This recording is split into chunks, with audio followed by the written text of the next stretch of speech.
ایمان سننے سے اور سننا مسیح کے.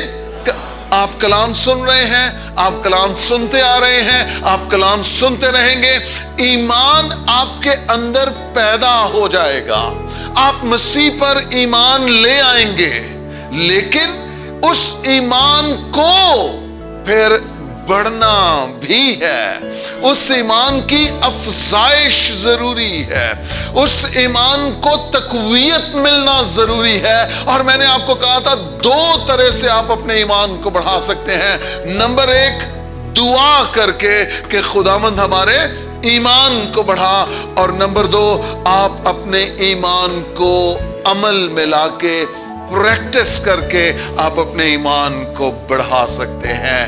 Hallelujah hallelujah. جس چیز کو جتنا آزمایا جائے گا وہ اتنی بڑھتی جائے گی، اتنی پختہ ہوتی جائے گی.